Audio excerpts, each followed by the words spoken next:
A beautiful Monday to you, wherever it is you're watching from. Welcome to this episode of Trends. My Yep. name is PJ, and I'm joined today by Nakale. Nakale Esko Nakale, how are you doing? So for some reasons, PJ has been calling me Barry. I don't know Yes, why it she's just been has a calling me ring to it. Barry, but You know, I seem to like the name. Yeah, so it's good to be back. It's been just about 2 days I've not been around. no, Yeah, it's but been then weeks. If but you've been it's following closely, my people, well, it's you obvious see. she misses me, and it's cool. It's cool. Well, you should let me Ah, speak for myself, well, right? I didn't really miss you, but welcome back, Barry. thank you, thank you, thank What you. did you bring back? I brought a lot of goodness, a lot of goodness. So just being here, it's a whole lot of goodness. So well done, people. It's good to be here. It's good to be back, and it's good to be in the studio for another trend special. And this morning, PJ, Yes, we're bringing you news from the recent Congress that was held in the United States, and we have a question. Very, very big question. Is the USAID funding terrorist groups? yep. So the US Congressman Scott Perry has made explosive claims that the United States Agency for International Development, USAID, has been funding terrorist organizations, including Boko Haram. Perry, a Republican from Pennsylvania, alleged that USAID has been misusing taxpayer funds to support terrorist groups. during a hearing of the subcommittees on delivering on government efficiency, Perry claimed that the USAID has been, providing allegedly 697 million US dollars annually to terrorist organizations, including the ISIS, Al Qaeda, and Boko Haram.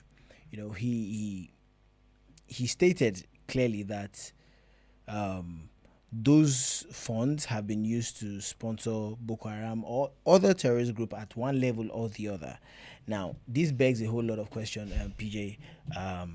Number one, there's the correlation of this and the connection with the person of, what's his name now? The former The president? former president of the United States, which is Yeah. Barack Obama. And there's been the clampdown that in fact, some of the figures that were discovered, most of those transactions happened significantly while he was in office. Power. So there's the controversy. Now, I think this has been making rounds. This has been causing a lot of controversy over the weekend, even toward the end of last week, right? All of these revelations had been coming out, of course, still alleged until proven Still alleged. true, right? Yes, true. But one of the things that this means to the global community, the world at large, right? This is a whole lot. If true, let me say, if If true, true. there's a whole lot to be discussed around this because this means a whole lot, and the implication of this could be far-reaching. Let me say one of that is because of the involvement of the United States of America in the world system. I mean, in the world generally, An economic power. economic as an economic power, as one of the strongest influence across all nations, Yeah, right? true. America poses one of the strongest influence on any nation as matters of economy are concerned, matters Correct. of everything literally. So this brings to bear a very questionable reality as to who really is or what really is going on. Are we really in a system where there is really terrorism, or is this man-made? Of course, terrorism man-made, but I'm saying, is this a It's an scripted attempt. plan? Yeah. Has this always been a plan from the get-go? Of course, we have had conspiracy theories around this. People claim that, okay, there are people behind this, and people have always suspected and even accused America and their systems for these things, but it has never come to bear. When Congressman brought this up and said these and these were the exact figures have been transferred, and all of these things are seen to be part of the things used to sponsor ISIS, Al Qaeda, and even Boko Haram. So thank you so much, Nakali. I feel that at the end of the day, every vice is always traced to being evil of our own making. True. Whether orchestrated, thoughtfully planned out, thoughtfully mapped out, nothing exists of its own self. Going into investigations, there are many investigations that have gone on, right? Yeah. From the occurrence of COVID-19, True. to the terrorist attacks that go on all around the world in different countries in the world, to down to even some health conditions that we have begun to just trace and to see how that all these things have been man-made. Yes. At the end of the day, it's just so heartbreaking that when all these things come to life, it is always traced to sources, agencies, individuals that have actually earned the trust of the world. True. But then again, what better way to actually go about that kind of ploy than to disguise, masquerade as an agent of light? Yeah. You know, at the end of the day, when further investigation is done and this allegation, as it is brought to light, we're going to see that so many things are traced to these kinds of organizations. True. And you don't want to get me started on the whole vaccination thing, for example. You remember that with Kenya that recently came to light. And even vaccinations of some children and so many things that have been traced to vaccines that children are being administered. I mean, what other system to trust than a healthcare system? I mean, so the irony of it is just amazing, because not amazing in a good way now. It's crazy Alarming. because it's alarming. The name of the organization itself is USAID. In other words, it ought to be it ought to be an agency that helps, you know, as the United States giving back to the world at large, you know, based on, okay, maybe they're doing better, you know, basically if you're doing better, you want to help people around.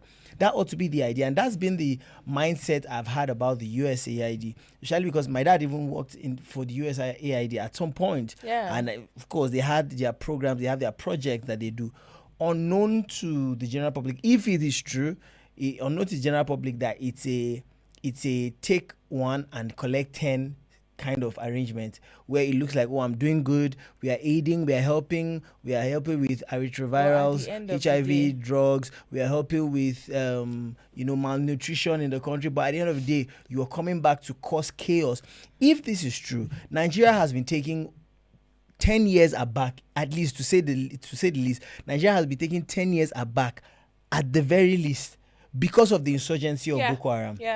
Nigeria has been carried 10 years. Well, 10 years has even been mild, 20 years behind. Because the development, we had things called Vision 2010. Remember the Vision 2010?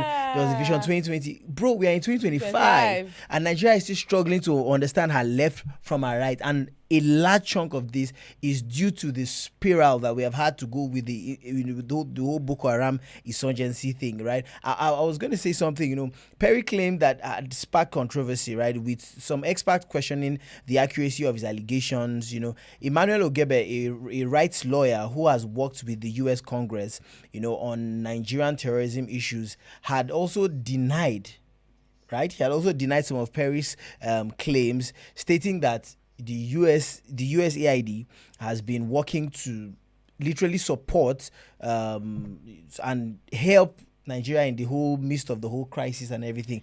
But you see, okay, before I say what I say, let me stop you there, because when things like this would have to take place, they need allies in the system. They must have people who cooperate with that agenda. And again, there will be faces, people, individuals, agencies that have earned the trust of the people. There will be politicians that would have been, you know, that will have their deep roots in the system and can help them spread such, you know, propaganda or such agenda. At the end of the day, if we ever have our own, maybe frontlining an investigation, and they are denying such claims, you want to ask, on what basis, what sort of investigations have they even done in the first place that is bringing them to that place? What allegations? Let me also say this, PG.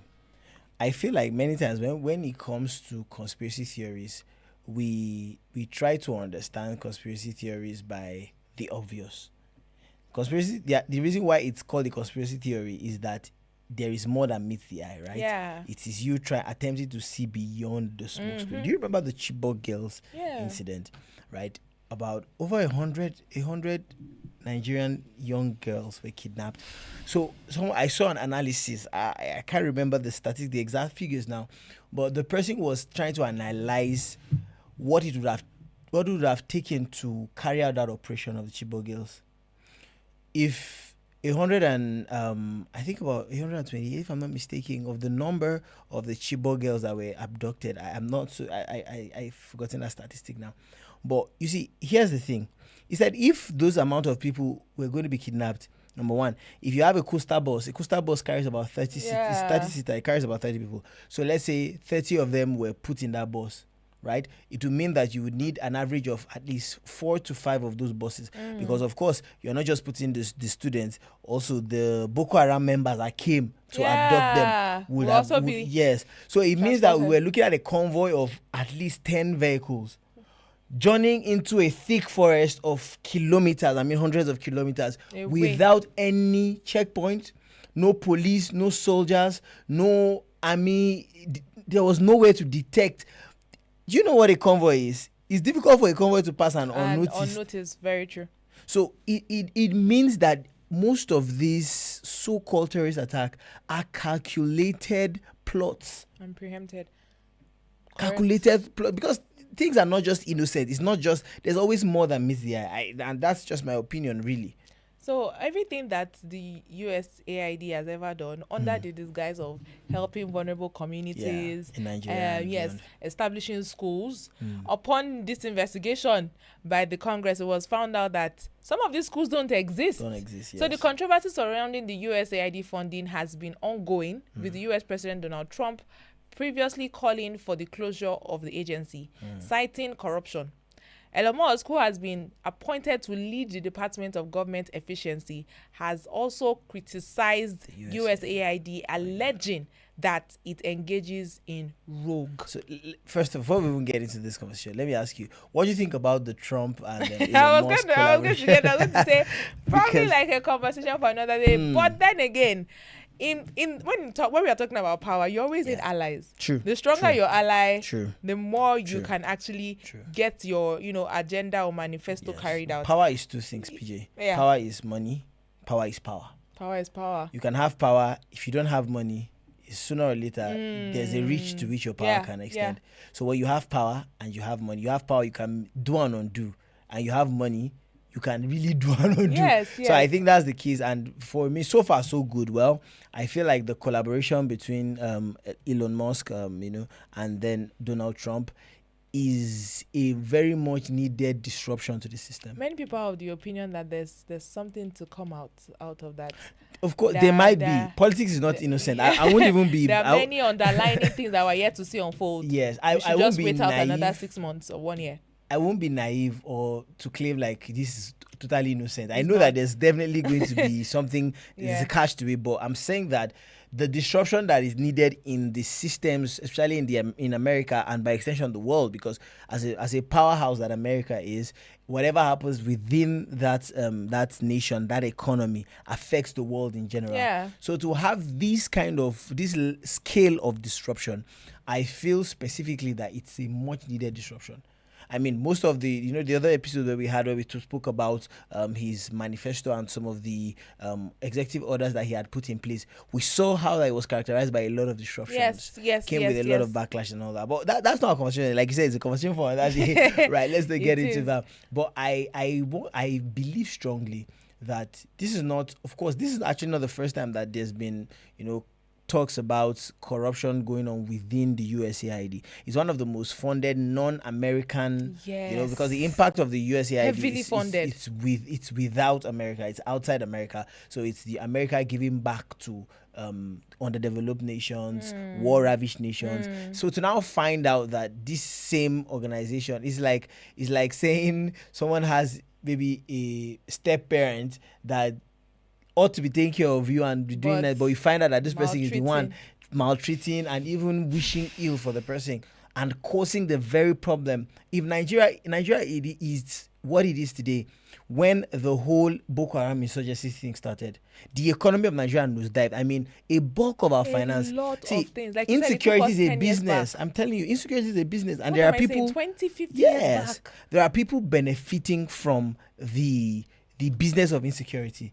I mean, because if it's insecurity, you need to look at the budget, the allocations. I think I'll just try and find that out as we're having conversation. I'll definitely bring out that statistic. What goes into security?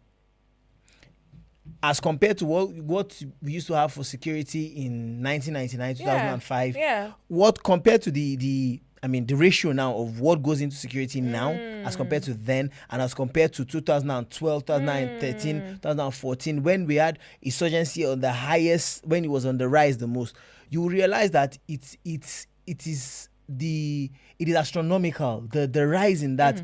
It means some people are benefiting from it. Yes. Because who are we buying arms from? Definitely. Who are we? The soldiers are, I believe strongly, you can want to say it's a conspiracy theory, but I believe strongly that there are those in Nigeria that are benefiting from the insurgency. I couldn't agree in less. partnership Yes. with external forces. However, I would like to just mention that when things are said to be conspiracy theorists, it also means that there's a divide on which we need to look into and thoroughly analyze. For example, some of this funding that went into Pakistan schools were done as a form of aid, in terms of some of the disaster that, the nation was found to have been going through. However, what was allocated, I mean, we have figures. I would like us to maybe just take a look at some of those figures. We have figures of how, in fact, just like you have any budgets being sent out and it is being looked into and asked if it can be done for something less. The slash and the cut in some of the budgets that we're going to be seeing from the USAID was found out that they were actually used to those purposes. But the question is, how many of them were properly allocated? How many of it were channeled to the use to which they were assigned? Yes, they were deployed for. At the end of the day, those questions still needs to be answered. Yes, and as much as conspiracy theorists exist, I would like to also say that all these allegations, hoping that when they come to light, particularly under the administration of the former president of America, Barack Obama, we're going to see that these things were, just the truth. We just need the truth to come out. Yes. We need the truth to come out. I was talking about the budget of insecurity for security, basically, and all that. In 2025, the proposed budget for defense and security is approximately $3.16 billion, which is approximately 4.91 trillion naira. That's 2025. Right? Whereas I'm still yet to confirm that of 2012, 2013 and all that, but definitely it was not, these were not the figures that were used, right? So it shows that the insecurity and insurgency within any state, any country whatsoever, is a business, and there are those that are benefiting from it. True. If there are those that are benefiting from it, then definitely they wouldn't want food to cease from their mouth. So they are going to do whatever is within their power to ensure that the insecurity remains still. So if it means that they are going to have a puppet in the name of the leader, I'm just saying. I mean, when the US came out to say that the president of your nation is an asset, he raised eyebrows. PJ, I know you look at me like, okay, you're going there, but really, I mean, if you link it up now, it's all beginning to make sense, right? The US came out boldly to say that your president, or the president of the Federal Republic of Nigeria, is a CIA asset. It means that this person is a puppet. This person is answerable to us for certain reasons. Best known to them. Well, a bit known to us too, but let's just say, right? So where does this keep us as a nation? It means that we are not, we have the facade of saying we celebrate independence every October 1st, but we are not independent. We are belated by evil and dark forces. Yeah. And I'm grateful that, even though, of course, the American system is the American system, let's not get too excited and say, oh, Trump has brought a lot of revolution. He just has, it's because he has a problem with these guys. The American system is the American system. It's sometimes even beyond the president at the time. There is a system that has been carefully mapped out that seeks to, in fact, for the betterment of the United States of America, any other nation can go to hell. As literally. It is, as it stands. Now, when a country as powerful as America begins to set up structures where they claim are to render funds, aids, and relief, to a continent like Africa, you want to really ask some questions of what benefit is it to them if we thrive, or if we remain, at that state. There's a world system that has been largely controlled by, a script that wants to just keep a certain people, a narrative that wants to keep a certain people small and poor, so that they can keep, doing whatever it is that economy at that level is able to do for them. Because at the end of the day, when you look at this sort of structures, I don't even want to, this is leading me into so many things that I want to share about some so-called NGOs that are being, sent to Africa. It's important we talk about this because we see a lot of NGOs parading, receiving grants, receiving fundings for proposed developmental projects, and we don't see this project. We don't see them. We just know the money is, the money goes, but we don't see it come to life. It's so terrible, PJ. Sorry for cutting in. That some people set up NGOs. They know how the structure works to get funding, so they set up NGOs specifically just to receive funding. After that, it's just a facade. The money they don't mind running it for a period of time, so there's a form of activity, and when they get the funding, they just abscond.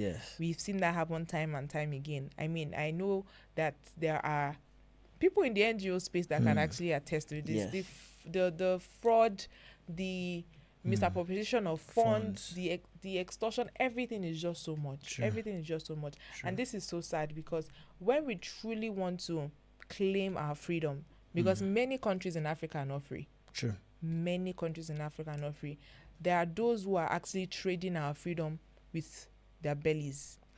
There are those who are exchanging the sad reality, exchanging the wealth of the economy for their own personal gain.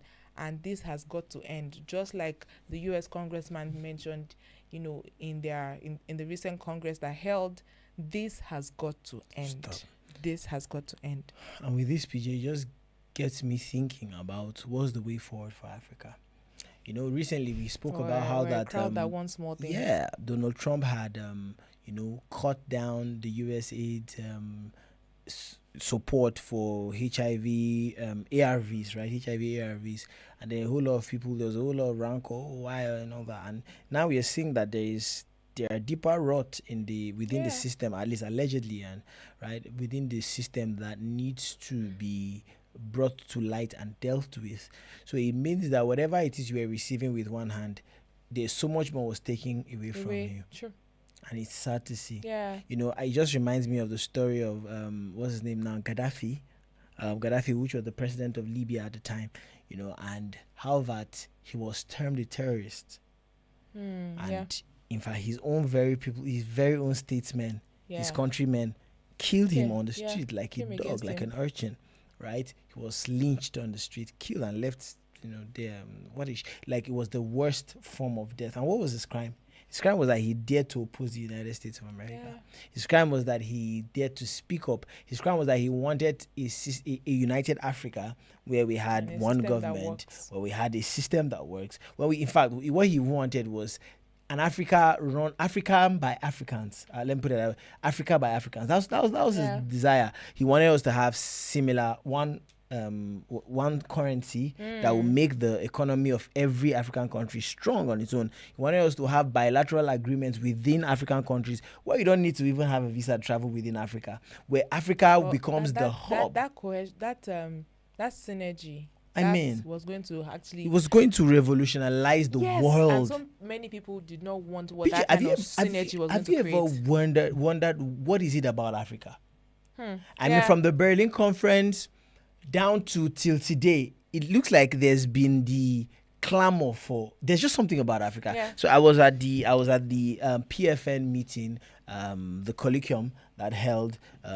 just before the Biennial conference that held last week at the Pentecostal Fellowship of Nigeria. And during the colloquium, one of the speakers made a very profound, I call it exegesis now, but literally he broke down the journey of Africa and what it represents in the world, right? And he spoke about how that in the map of the world, he showed the map of the world before before the world was split into different parts. So having seen that map, he now showed us a 3D animation of when it was split.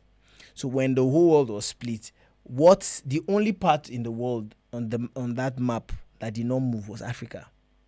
Where Africa was, so Africa is like the core of the world. It's the centerpiece. Yeah. It's the centerpiece. And I think the word that he called was Ikebulan, I can't remember, which means mother of all living things. That's the meaning of that was what Africa was called at the time. So that alone shows to us that there is so much more in Africa than we know. We are the only ones that are not aware of it. Every other person seems to be aware of it. There's too much clamor for it to be regular. Blinded by too much many clamor. things. But the only way that can happen is that leave Africa impoverished. Put up a facade like, do not let the giants know its true identity. Exactly. Leave her impoverished. Leave her people scampering for survival. Let the scourge of survival come upon the people, and they will be forced to take the crumbs that they can see. Every time from exploration, they have been exploring African soils for the longest time. And as it keeps going, we discover new resources that they need. Like in fact, can never get it was said in that colloquium that day that there are new metals that have been found in Africa, newly discovered in Africa. And then there again is a need for them to come and find a way to conquer Africa again. And if Africa can, and that's why you see, I'm not saying that movies are always, but I believe strongly that Hollywood uses movies to depict a lot of things that are really happening. Yeah. And if you see a movie like Black Panther, right, you see how that there seems to be, in the whole world, there seems to be a mapped out civilization that is African, by Africans, right, that became the epicenter of power in the whole wide world. I mean, they became stronger, more technologically advanced, had a metal that the whole world needed, which was vibranium, if I'm not mistaken, right? Which was just a depiction. It's just the same way when you read through, where you see stuff like The Simpsons, when you watch the show The Simpsons. It's been said that there are many things, a lot of predictions on the Simpsons. I mean, so when you see movies that talk about the end of age and talk about the apocalypse and all these things, they might not always be accurate, but I believe that these people are not just speaking. You see movies that talk about extraterrestrial sightings, UFOs, unspecified flying objects around, and make it look like, it's normal. So much so that when it now even happens, think it's science fiction. You think it's at best the movie you're watching. Yeah. These are all signs that prepare us that we are in perilous time. Indeed, the Bible tells us that, right? We are in perilous times, that perilous times will abound, right? But he said people will be lovers of self more than. So it is just the spirit of the age. Nations are rising without human sympathy. I mean, actually, you can leaders that don't care about their people. But on that note, guys, it's been a lot to unpack, and many more things are unfolding. We always like to make references to these stories when they're in their investigative state, to as it progresses, because all these allegations have been laid on the table now, and investigations have started. We really do hope, because some of these things find a way of just disappearing. Over time, we just find out that it will just be an assumption that the investigation is now behind closed doors and it's ongoing. Meanwhile, they're just finding a way to turn it down and then they just silence it. We hope that's not the case, because this has gone far for too long. And it has got to end. If you're watching this on Ambience Television on YouTube, you want to subscribe. If you're yet to subscribe, please subscribe on Ambience TV on YouTube. And if you'd like to be a part of what we are doing, join our community of partners. There's a number on your screen right now that you can actually send a message to, and we will attend to your requests or inquiries. Thank you for joining us today. Till we come your way next time. Bye. I want to say something very nice, because Barry is back. But thank you, Barry. Welcome back. See you guys next time. God bless you. Bye.